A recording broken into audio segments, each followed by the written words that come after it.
Hello guys, thank you and welcome back to my channel. My name is Abby, and if you are just tuning into this channel, you are most welcome. Thank you so much, and I really appreciate you. Please do not forget to subscribe to my channel, and also if you've been here, thank you so much for tuning in again. I really appreciate you guys and your support. So on today's recipe, I have this simply delicious corn soup.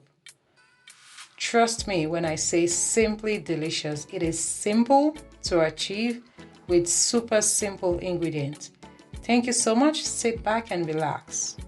So here I used some coconut oil, but you can use any type of cooking oil.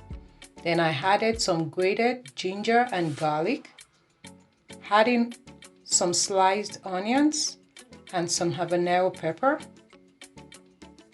I'm going to fry this for a few minutes, about a minute or thereabout.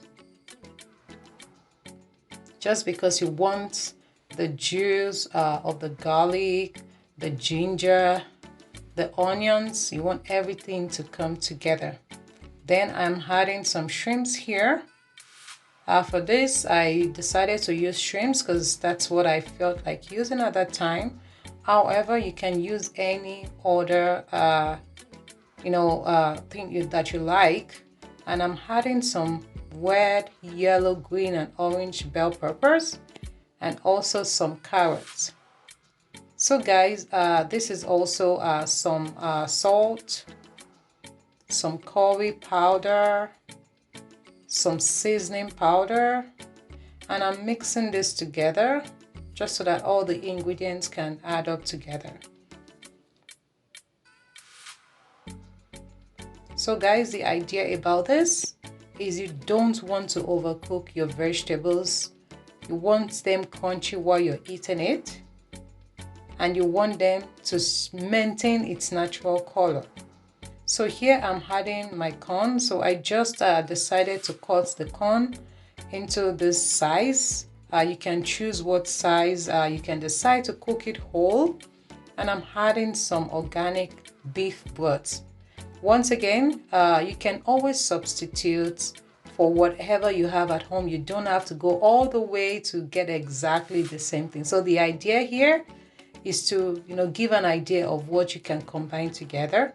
So I added some beef broth, and I'm turning this together, and I'm just going to allow this cook for about 5 to 7 minutes. So I'm cooking this on medium heat, okay? You don't want to cook your vegetables on high heat. You're going to destroy all the nutrients there, and you won't get that crunchiness that you are looking for. So I'm covering it up, cooking on medium heat for about 5 to 7 minutes. Yeah, so you can see the colors. You can see my carrot still maintains its color, the purple. That shows that you haven't overcooked them. And here you can enjoy this as you like. You can enjoy it as it is. I know some other people would like to add some bread. So however you choose to have this, I can assure you, you would enjoy this. You would crave for more. And so guys, thank you so much for watching my videos. If you like this video or any of my videos, kindly share your thoughts. Share to families and friends that you think might also like to learn one or two things. And please remember to click that subscribe button. Thank you so much, guys. I really appreciate you once again. For all my old subscribers, you are awesome. For my new ones also, I really appreciate you. You guys can also find me on my social media. I have an Instagram account also called Abyshomekitchen. There you can see different kind of food photography, which is also something I love. You will see photography ideas. And also, I'm also on Pinterest as Abyshomekitchen, on Facebook, on Twitter as well. So guys, I really appreciate you. Thank you so much once again, and I'll see you next time. Goodbye.